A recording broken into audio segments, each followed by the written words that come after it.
Hi, I'm Farmer Gil, And I'm Farmer Chris. and welcome back to Johnson's Corner Farmcast, Episode 4. Today we're talking to Kevin Crockett, radio personality and host of the morning show on 100.7 LEV. We're going to learn from the pro about the ins and outs of interviewing and podcasting.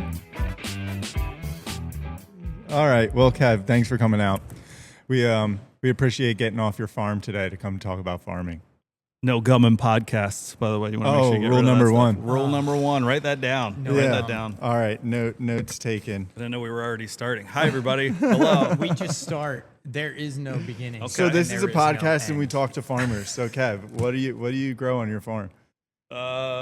Spirit. No, I've got sunflowers growing right now because my Okay. kids brought them home. So we're growing sunflowers right now. It's not going great. I'll be honest. I've seen better sunflowers. They're coming. They'll get there. Yeah, they'll get there. You get some better In stretches of hot pots water. or in raised beds or In pots. Yeah, we haven't quite gotten to raised beds yet. I've got to see their healthy commitment to making sure it gets watered and can survive before we really start to There you go. break out all the other elements for sure. So, Kev, I'm super excited you're here. The reason you're here is different than everyone else we have on our show. So, the main reason you're here is you're teaching us today. Yeah, How- well, the first thing I would tell you is don't just start. You kind of want to ease your way in. So Ease- like if we were doing a podcast, if I was hosting a podcast and you both were here representing the farm, I would. It's a rainy day right now, so my music background would make me go, rain makes corn, corn makes whiskey. You could Oh, probably nice. figure out the rest. What's going Yes. on? This is the whatever podcast it is. Okay. Try to incorporate- Actually, I do have a question for you too, because every time I hear this song, I think about you guys. I'm curious if you're going to know what I'm going to say. There's a song that references Johnson's Farm. There is. Are you familiar with this? I do not know it. Is Prince's Raspberry Beret. it- No way. Yeah. Down on Old Man Johnson's farm. You guys got to work out like a deal. First of all, man. you want Yeah. to talk about a Understand it. podcast? Come on. See if you can get the licensing from Prince. isn't- Probably tough. Isn't But- his licensing thing a complete disaster right now with his family? So we could probably just grab it and use it until someone. Nobody would care. I'd go through the right channels first, but if not, you're feeling froggy. Lee. I'm That's more. okay. I'm more of a ask for forgiveness, not for permission. Kind of Okay. guy. All right. Well, yeah. We got to do it. It's your show. I'd advise against it, but it's your show. You want to go ahead? Oh, geez. Yeah, I'll definitely have to listen to that. Maybe once we edit this, we'll overlay it. Man Johnson's farm. Are there any like moo in the background? or You could chickens probably clucking? incorporate your own. Yeah. I'm Yeah. pretty Gonna good. add, more farm animals as buttons. Mm. But really, Kev, like, how do you start? Or let's go back. Can you explain to everybody who you are? Because you're not a farmer. Your failed sunflowers don't qualify you as a farmer. Yet. Not a farmer yet. I'd like Yeah. to say that. No, I've been working in radio for, 17 years now in Philadelphia in the Lehigh Valley.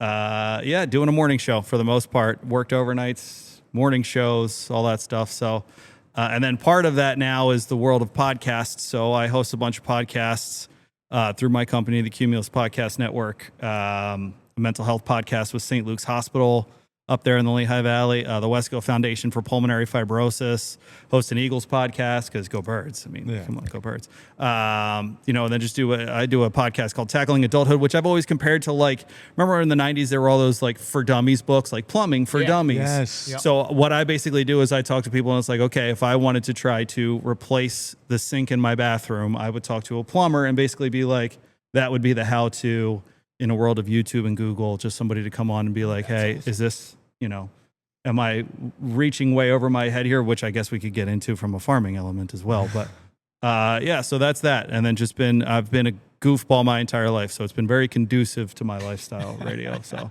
it's been nice. That's all. That's awesome. Yeah. You were a major help for us launching this, mainly because you told me do it. Yeah, I mean, So I appreciate that. I think that's the first. There's a lot of people who are.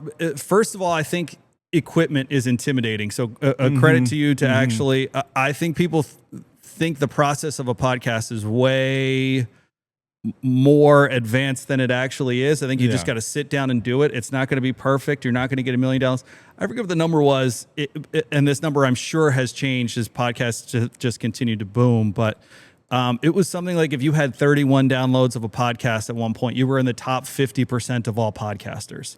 31 downloads. I think most people think I need 1,000 to be even a little bit relevant. I need 1 million to even try to get to. Just start it. Just do it. We're in a content world. You guys are doing the right thing by doing video as well. I think that's an important element to it.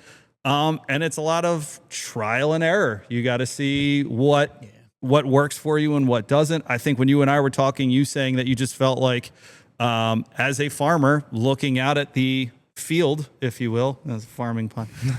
You felt like there was a need for a podcast, and you thought that one of the reasons I thought you would be great for it, because I don't know if you remember our conversation, but one of the first things you said to me was, and I don't want to go into too much detail on the story, but that there's an element of farmers who are maybe not doing it as much anymore, maybe at the older parts of their career, with a ton of stories that nobody hears. So how can we get those stories out to people? And I think if you want to do a podcast, the first thing you have to do is be able to tell a story, the who, what, where, when, how of a story. And if that was your basis for wanting to do a show and not just being like, we're doing a podcast, anybody can do that. You have to have, I think there has to be some heart and soul and element to it, whether it's a comedy podcast, it's a sports podcast, whatever it is.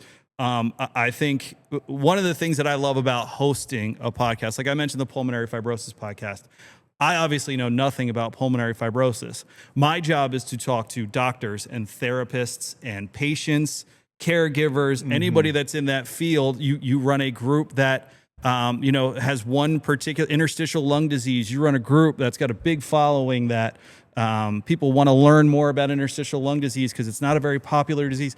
I'll ask the questions to you, and because you're so passionate about what you're doing, you're running the show. My job is to be the facilitator. Did you say something? Did you say a farming term that to 95% of people out there, they wouldn't know, and the 5% of farmers know exactly what you're talking about? My job is to come back and say, whoa, what does that mean? Yeah. What is that acronym? What did you just say? What does that mean? So as we get poured on. I know. That's actually a good, so this is a lot of rain. Is this a good day for a farmer or a bad day for a farmer? It is okay today. So coming into this, I was just telling Chris before we started, coming into this, like 48 hours ago, we were irrigating nonstop, struggling to keep up. And right now, today, we're probably coming close to 2 inches of rain. So if the rain stops now, we're going to be okay. But if this keeps going, because it's supposed to rain the rest of today, it's supposed to rain tomorrow. And then seasonally it matters too, right? Exactly. In I would a few say months this would be for this time of year, it's not as bad. So like this rain would be absolutely detrimental if we had pumpkins in the ground. If we had pumpkin, because this type of rain spreads a disease that's called phytophthora, which spreads through standing water and like water running through the field. So let's say if we planted pumpkins 7 days ago and we got this rain now, we'd probably plow it under and start again. Wow.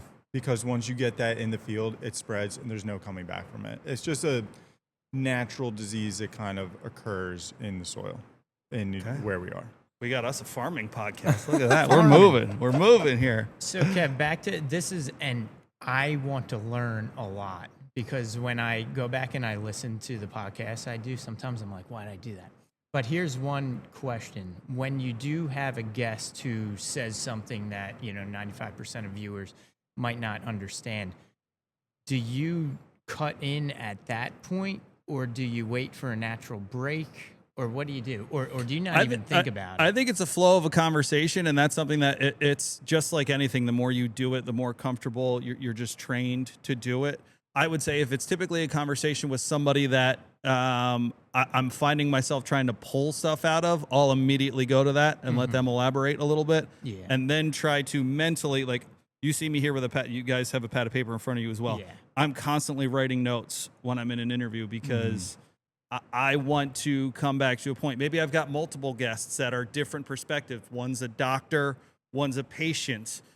doctor says XYZ. Patient, what do you think about that? Like the elements that Dr. Johnson so-and-so was saying, how does that kind of play a role in your life, in your group meetings? Are you talking about that so you just it's a learned process, just like anything else. You're not gonna, if you sit down on a bench and you try to start benching, chances are your form isn't going to be perfect the first time, but you start doing it for a month and you start finding out what weight you're comfortable with and all those things. It's going to be better in a month than it was a month ago. Yeah. So it's that same kind of concept.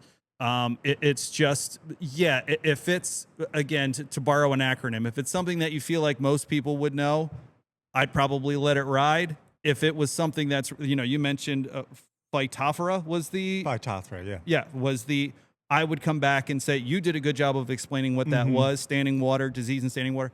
I would have come back and been like, tell me a little bit about that. Why is that a thing? So that's where I would have stopped him and said, come back to me on that. Yeah, that's why I think it's great having Chris here too, because when I talk to like some of these people that I know, like what you're saying, some of the things that, act like certain things we're talking about, Phytophthora, it's just a known thing in our industry. So sometimes I won't elaborate more on things. I just assume everyone else knows it. So it's great having someone like Chris who can, say, wait, guys, no one knows what that is. Know that game, buddy. Yeah. So like, like other things, like people don't like realize like the different varieties of crops. Sure. So, like, and right that's now, something where we're picking strawberries. We grow like 6-7 different varieties of strawberries. And people just assume they're all red. They're all the same thing. They're all strawberries. Yes. There's a lot that goes into what variety, timing, even the shape of the berry, color. Like there's a million different shades of red. Hold on. Can I come back to a point that I made though about being passionate about what you're talking about? When he just said shade and color, if you were watching at home, I don't know if you could see Gil's eyes, but it was almost romanticized. He's like shade, color. When we pick out a variety of strawberries, and when you're out in the field and you're trying them, it really is like a wine tasting in a way. Like you think, oh, all wine tastes the same. It obviously doesn't. Like you think all strawberries taste the same. They don't. And like how the flavor lasts after you bite it, some varieties of strawberries, like flavor's gone like that. Some of them, it coats your mouth, and it's like, some of them, they're white on the inside. Some of them are like blood red, and they like stain your clothes. Like we might need to do strawberry tastings out in the field. Oh yeah. Oh, there you go. Oh, that would be a good. Actually, so here's serve them on fine platters. In a content standpoint, a good episode for you guys might be. Listen, there's not always guests. There's always stretches of time where you got to figure out things to do. A blind strawberry testing. Yes. Yeah. You have them, obviously, if we're talking about the farmer and someone on the other side holding the microphone, you pick whatever strawberries you have, you label them. Chris's job is to mix those up and test you, bro. Yeah. That'd be sweet. And then we'll have a competition. We'll see if I can do it. I'm pretty good. My dad could just look at them and tell you the variety. He knows. You got to do that. He's an old school strawberry guy. So your dad would probably be a good person to have a podcast episode with. He was, but we mentioned it. He's not into it yet, but I'll get him on here, no doubt. Yeah, no doubt. Listen, I'll trick him into it. I don't think so. So that's another part of this process as well. Is when I sit down with people, one of the first things I tell them is typically it's not a live stream. Like there's sometimes I am live doing something. It's not a live stream. So if my easy phrase I always give to people is like, if you cough, if you sneeze, if an 18-wheeler drives by and honks a horn outside, we stop. I write down exactly the last thing I said or you said, and we pick right back up from that point. Because from an editing standpoint, that's a pain. Yes. Like if you editing a podcast, the two things I think that hinder people from podcasts, everybody wants to sit down and talk. That's great. Editing and particularly video editing, syncing your audio and video in particular, and then just the equipment. It's it's hard to tell people like go out and get a decent microphone and get a decent set of headphones. Yeah. So I'll just tell people at the minimum I need you in headphones, because if you're chances are you're probably in a room in your house. If we're on some kind of call, you're in a room in your house. It eliminates some of the echo of my voice coming back through your speakers. I think it makes it a little more personalized to you. And even if I'm only doing an audio podcast, I still have a video element there for the nonverbals, just to see and understand. Maybe if someone makes a point, they'll see me writing down, and I might just give kind of a cue, like as they're wrapping up their point, kind of going like this, saying, as they're talking, I want to come back to that point that you just made as they kind of finish their thought, to kind of come back to what you were saying earlier. So, which is hard to do in just an audio form. So even if I am doing, like, pulmonary fibrosis is just an audio podcast, but I'm always on video with them, just because I think that those nonverbal cues are as important as the verbal ones, to try to make sure that you're talking to people. Yeah, the editing, we did the first one, we edited ourselves, and it was tough. Yeah. We have a kid who's helping us now, which is so much better. So the first one too, like when we edited it, I tried to kind of like cut out as much sort of dead time as possible. So is there like a line between polished and raw? So, and like you want to kind of, right? I feel like the first one I almost tried to make over polished. Yeah, the audio nerd in me for an audio podcast will try to tighten things up as much as I can. Literally, for the sake of a video, I think those, if there's like a sneeze, someone really has like really trying to process a thought, I'll tighten that up. But I think those elements are important in a visual medium, of seeing someone. Like, if you ask a question and it catches someone off guard and they kind of take a deep breath and they're thinking about it for a second, I think that's an important element. Where in an audio form, I might tighten that up a little bit, where they might take a deep breath and kind of, in an audio where maybe there's a 3-second gap before they say something, I might tighten that down a little bit. And in a video element, I think that, again, those nonverbals are so important, to just see the process of someone, I think, thinking or laughing, or like one of my huge pet peeves is laughing, like talking over or laughing over someone. It's natural. Like, you naturally want to do that. I will find myself, if I have a laugh, falling away from a microphone. Yeah. So that you can, if you're in the middle of a thought and you say something funny, I can fall back. You still get that added element of, you said something funny, me as a listener am laughing, but I don't want to overtake what you're doing. So anything that's really not talking, I'll basically, basketball term, I'll do a fadeaway. I'll kind of come back and, Yeah, Chris mentioned that too. We're like, we got to ask him, like, when people are talking, because, like when we're like just regular talking and you say something, I'll be like, yeah, yeah. Like these affirmations, like sure. Yeah, like verbal I affirmations. find myself doing that, and then I'm like, does that sound weird? Well, so that's what we call a crutch. So one of mine is for sure. So like you'll get done saying something that is very farmy, for a lack of a better word, where like my brain is still trying to process what you're saying, and I'll go for sure, and then kind of go into either my thought, I was able to kind of put the pieces of the puzzle together to where I want to go, or what I might do is like one of my words is pivot. Like, I want to take a pivot here, kind of go to a different direction. We all have those crutches. To go back to kind of the audio element of things, if you get somebody that's an I'll try to eliminate some of those as well. The hard part with those is, one of the elements that I have at my advantage is working in radio and editing things for so long is like, I can, if you were trying to say like, I'm trying to think of a word off the top of my, like you were talking about a tractor pull, and all of a sudden we're stuck on like tractor pull. I know that tractor pull, those are all hard sound waves. So I can look, and while you sat there going, I can skip 3 seconds ahead and know exactly where that is and just go back and edit it, and then it's tractor pull. Super quick like that. That element can be very frustrating, especially when you're starting in editing audio, and in particular with video. So in a video, I might even just let that go, because if all of a sudden they started talking over here, and by the time they finally got to what they were saying, that's kind of disjointed. But I mean, those again are things that you just learn over time. So I come back to that point and saying ums and you knows and all that stuff. If there's a breath in there, we're very breathy on a microphone. You're very breathy on a mic. So I might sit there and leave some of them in there, because your next thought took a little bit of time, and I don't want to, again, this is the audio nerd in me. To the vast majority of people, it probably won't even register with them. There's things that are like working in radio. I'll tell when somebody said, you've got your music beds on there that we were talking about earlier. I can tell when someone's looped a music bed in the wrong spot. And so when it's a 60-second commercial and it's, hey, it's Gil and Chris from Johnson's Farm, and this weekend we've got strawberries and all this.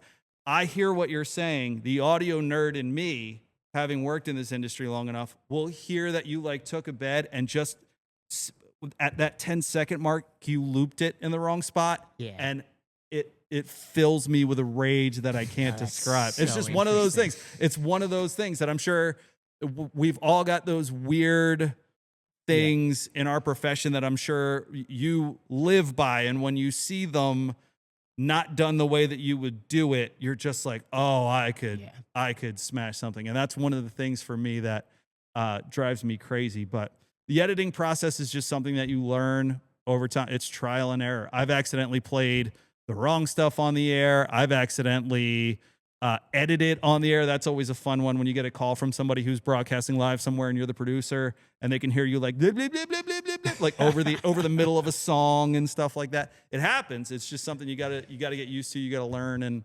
ultimately you'll just get better at it as you're going along. Yeah, one of you said your pet peeve is that the audio editing. A pet peeve for mine is how people change a trash can.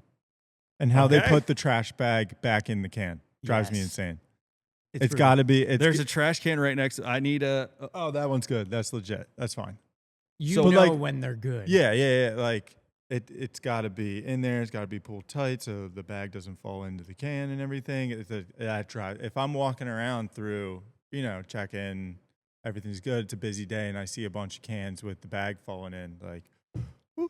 Yeah. I don't like Okay, but again, so first of all, I'm going to be more attentive of the bags in my house because you've been there before. So now I got to feel like my oh wait, I didn't do that. I didn't do that. Yeah, fade away. But I will. But I can get that. You're running a business. That is. Listen, I am a small details make the big picture. I am a take care of the small things and the big stuff takes care of itself kind of guy. That is something that would drive me nuts as a person that takes, my profession seriously. That would be something that now you probably have people who go around and do those trash cans for you guys. Yes. So you don't want to go in there and be punching fists in the air. But you give them the, hey, this is how it's done. Yeah. Maybe you got to go back again and say, who's the person that did this trash can? We got to make sure we're doing this right. But I can understand, yes, that would be... It's a teaching moment. Yeah. It is. Teaching moment, for sure. And they fall in, and then the trash is no longer in the bag. And then it but rains on a day like today. And you've just got a big wet trash can. Kev, I have a question. You keep calling yourself an audio nerd. When I put headphones on and we're like in the podcast, I feel like I'm in almost a different persona. Okay. Do you feel like that? Like, do you think of like sound and podcasting like in a different way? Sure, you're in your own element. I love radio in particular is theater of the mind. We do like one of the contests that we always do. We call it Disaster Piece Theater. So like hypothetically, we'll say it's Will Ferrell's birthday on Friday. We always do Disaster Piece Theater. I'll pick a script for us from a movie that's popular that you have to guess. Selena, my co-host, and I will redo that movie on 100.7 LEV. And if there's elements to that, if there's a song that was playing in the background, I'll pull that song. If there's a dog that was barking in the background, I'll get a dog bark. Like I'll try to make it the theater of the mind of that, the audio elements all there. It's a production. It's a piece of production. So yeah, I'm absolutely, the first thing I said to you when we walked in here today was, I'm wondering how much the rain is going to be able to be heard in the background of the pod. Like that's just the way if you're live somewhere, if you're live streaming, is there a crowd there? One of my things people have historically wanted to do is, as I'm doing a podcast, they want to be live at a bar, which is great.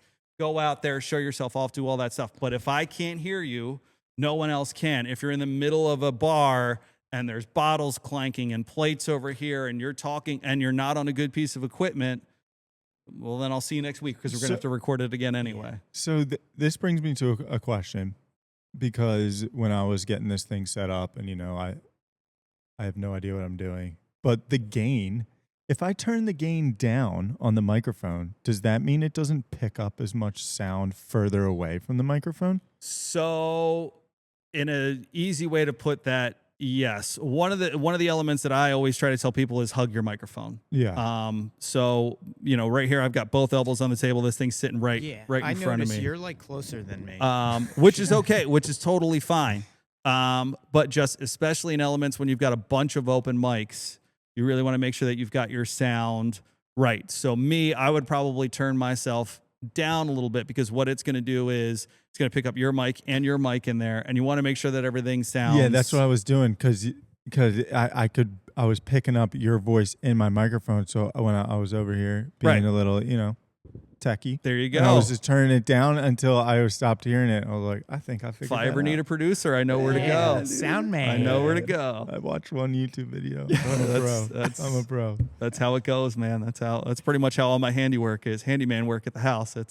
I'll watch a YouTube video. That's one of the things is, as we're kind of talking about, like I turned on my own irrigation system in the house for the first time. Nice. Which is, I'm okay. My dad was an electrician, so I've got no problems working with electric. Not a problem at all. Mm-hmm. It's gas and water that have always been like I feel like if you screw those up, there's nothing. Water is, it's the same thing with the irrigation here. Yeah. Right? It's like, you think of it, okay, all I got to do is get this water from A to B. How hard could it be? Yeah. And the margin of error is massive. Yeah. And then all of a sudden you hear in the house, like, why is there water running in the basement? Yeah. God. And then water goes wherever it wants to go. Yeah. Once you can't stop it. Mind of its own. Yeah, that's when the days leading up to this storm, that was what we were doing nonstop. Getting water out to the field, to the crops that need it, and get that done and efficiently so we can move on to the next one. Because there's only so many hours in the day. Sure. And if we have a pipe blow up or something break and we don't have a back stock of that part and it takes a couple hours and then, enough things happen, then that's 1 to 2 irrigation runs you can't do that day. Then that bleeds into the next day's irrigation run setup, and then it just snowballs, and it's like next thing you're playing catch up. Yeah, you're playing catch up, which is inevitable. All things farming, you're always trying to catch up. You're never where you really want to be, because weather like this can happen. Because after this rain leaves, you can't get out into the field with tractors and heavy equipment right away. You got to let it dry. Sure. So there's a whole change, pivot. What our week plan looked like, leaving the weekend on Sunday looks way different now on Wednesday. And, we got this labor and they're waiting to work. They can't work. And it's like, oh, what's going Buddy, on? I've got to tell you, I know the amount of time I spend trying to figure out the right time to cut my grass. just to cut my little front yard and my little backyard. And I know the amount of time I spend thinking about that and looking at the weather and trying to think. I don't know what it is. Well, I guess Marlton, like marl is maybe you know more about this than I do, but wasn't it called Marlton because marl is like the soil? Clay. Yeah. Okay. So I have never been on grass like this before. Like my grass will be wet, wet for a good 3 days after this. So I've got to hope, which I'm sure for a farmer is the same thing, that I basically get enough dry weather over the next 3 days that I could even get my tiny little lawnmower through the grass that's still sopping wet at the bottom. So if that's me in my little front yard, I can imagine what trying to do an entire farm. How many acres are you guys? 110. That's a lot. Yeah. A lot of mowing. That's a lot of mowing. Yeah. It's tough, but it's like, we've talked about this before. It's like the, what do we call it? Grumpy old farmer syndrome. Yeah. You can fall into this trap of like, everything's against me. I can never get done what I want to get done. Or you can just be like, this is what it is. Like, this is kind of what you signed up for. Yeah. Mother Nature rarely lines up with what you need, but there's nothing I can do about it. Like, I couldn't stop this rain at all. So I might as well just be like, okay.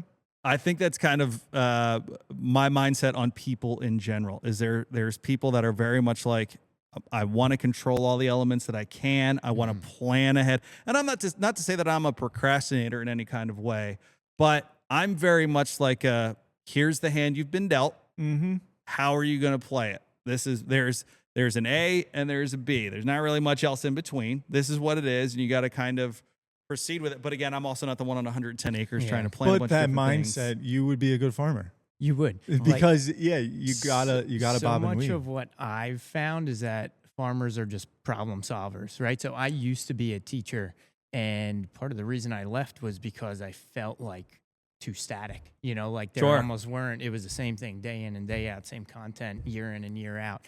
And that's one of the things that I've really liked delving into with all these different farmers is how they approach problems. And like the problem sets are always super dynamic. Like a lot of the times it's weather, but then it's also other things. It's broken tractors, it's this, that, it's people issues, etc. Sure. So that's been one of the really fun things for me to kind of uncover, especially coming from a place where I felt like I wasn't doing that so much. That's awesome. I have to ask, so what separates, I guess if we'll switch to me hosting a bit of the podcast now. If you are a farmer, like what ultimately made you guys decide to make this like a public space? I feel like you could run a farm and just be the person who grows things and sells things, and that's your business. You guys have been around for a long time. You are very, like, we're in this beautiful, this was just built, what, 2 years ago? 2021, so almost 4 years. Okay. So you host events here, you do what you have Christmas here and pumpkin, like all year round, you guys are pretty much doing something. Why take on that much more? Like, what makes you? You're smiling like it wasn't my decision. No, but at the farm, what makes you kind of go from I'm going to be a farmer to a this is a business. This is you've got a market. You've got entertainment. You've got all these different things you guys try to get done here. So I guess it all started. So when my grandparents bought the farm, all they grew was sweet corn. Everything was wholesaled. So I guess to answer your question of why open up the farm to the public, back then getting into direct market sales, so the farm market was really like an economic decision.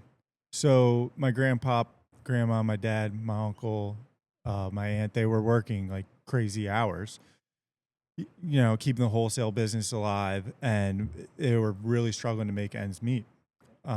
So my grandma had this idea of, let me pull a wagon of corn down to the corner of Church and Hartford Road.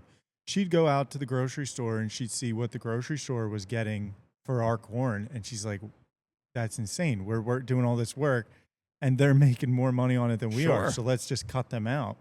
So she started just selling directly to people, and it took off. The wagon kind of grew to a shed, it grew to a farm market. Then we started incorporating other things. The sales of sweet corn went down because people, weren't as interested in it. And then they started growing other things. We started doing like hay rides out to the field. I believe it was like the early 80s for pumpkins, and we did some pick your own stuff. And the reason for that was my grandma always wanted to open up the farm to people. One of the things that she's always said is like, we have this we've been blessed with like such this beautiful place. Why wouldn't we share it? And she thought, she was an artist. She has some beautiful artwork. We have it all around the farm here, but she always said like the farm was her favorite canvas because it changed every year, always looked different throughout the year. And she just loved sharing it. She would always sit on her front porch and watch the hay rides go by. So she was really like the person that pushed us into the public space, because they loved having parties and everything and the farmhouse and stuff like that. So bringing people in, inviting people into the farm was just natural to her and became natural to us. So the business kind of grew, and, we just kind of follow trends, and we let the customer kind of, point us in the right direction of where to take the business. We're friendly with a lot of people in the industry, so we get a lot of ideas. We're always looking for new things to try. And, from my dad, he allows us to be very creative, and he allows us to fail. Like, that's one thing Chris and I have like talked about a lot, because Chris does a lot of our educational stuff, and we come up with an idea for my dad, just like this podcast. He's like, do it. And like, if we fail, it's like, whatever, we learned something, we'll move on, we'll do something else. Because that was a lot of like the trial and error as the business grew through the years. Like my dad experienced and my uncle experienced. It was like, there's things they did that we look back and laugh at it now. I think it won't, like our Christmas program back in the day, like I don't even like 80s, 90s. I think my uncle sat at the intersection in a Santa costume. And like you see where it got to now, but it's Sure. like we're willing to do these crazy things, Yeah. and we laugh at ourselves, and we just move on, and and try new things. Yeah, This has been a cool thing too. As we're talking to more farmers, it's like the farmers who are still around doing things. They're entrepreneurs who happen to be farming. So they're not afraid to try new things. They're not afraid to fail, right? To learn from these failings and try something else and just keep moving. So that's been something awesome that I've learned from Gil, that I've learned from Eric. Like Gil said, I'm building out educational programs, and we're doing a homeschool program now, 4 weeks as a pilot. And when I first brought it up, I was talking to Eric, and I was like, maybe we just wait till next year. There's other stuff going on. And he was like, just do it, try it, do it for 4 weeks. Mess some stuff up, learn, and then we'll keep going from there. So that's been awesome. I want to kind of continue on with that thought there, Chris. Like, as I look around here, again, this beautiful facility built 3 years. First of all, I get why you guys are doing the podcasting. This is like the spot where you need to sit down. I understand this room is probably needed a lot. But this is from a visual standpoint, this is a really nice room to come and sit down and do a podcast. But as I look around, the books, the book bags, the stuffies, all of the different things that kind of, your role here as director of education and outside operation for kids. The influence that a place like this can have. I kind of want to talk about that for a little bit. We're fortunate enough to, be close with Gil and Kylie, and obviously that relationship is there. My kids love coming here. They love hanging out with your kids. The environment that is this place, you said you were a teacher, so you obviously know something about building an environment. So maybe that's a part of this conversation, kind of where you came into the picture with the idea of evolving that space a little bit, because I think one of the things that I work in the radio industry, and a lot of people are questioning what the future of that holds. And the way I always come back to it is, man, if we can make an impact locally, if we can be a community enterprise, our job is to make content. Our job is to go on the air. Our job is to win in the ratings. At the end of the day, the thing that's going to keep radio afloat is the people that make it as close to home as possible. I feel like you guys have done a good job here, kind of when you came into the picture, and the evolution of basically what you just said. You guys are throwing things at the wall and seeing if it sticks. That's excellent. The family element, the younger element around here that can get people interested in farming and just being on a farm. Yeah.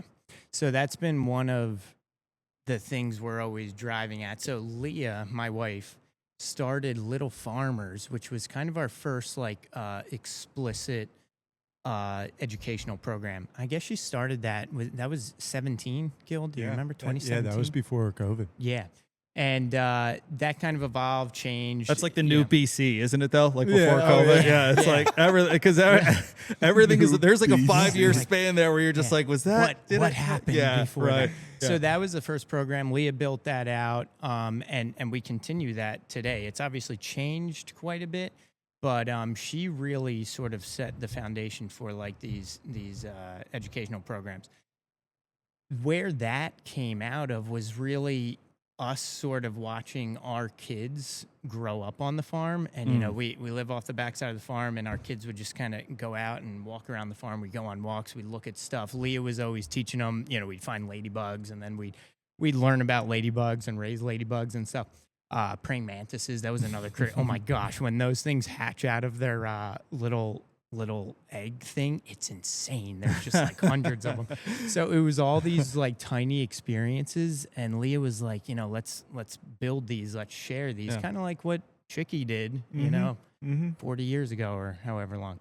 And then as that program built post-COVID, I kind of thought about leaving education. And there was kind of a spot here to build out more educational programs. So we did summer camp for the first time last summer, which was awesome. So that was kind of our first like older kid educational program. Okay. So that's 6 to 10. And then our Farm Explorers, which is the homeschool program, the pilot program we're running now, is ages 6 to 10 as well. So it's been, Eric and Gil have given me a lot of freedom in how to build these programs out, what content to teach. And it's neat because I'm learning all this stuff too. So I feel like I have these fresh childlike eyes, and I'm looking at irrigation in a whole new way. I'm like, oh my gosh, like water travels from there all the way through these pipes and then it comes out of these tubes. Like it's crazy. So sharing that with these kids who come out for these programs has just been really neat. That's awesome. Yeah. Keep an eye out for part 2 of our discussion with Kevin Crockett, where we discuss the role of community in both radio and farming, Kevin's radio heroes, and how to properly end a podcast, which apparently we're not really good at. So stay tuned.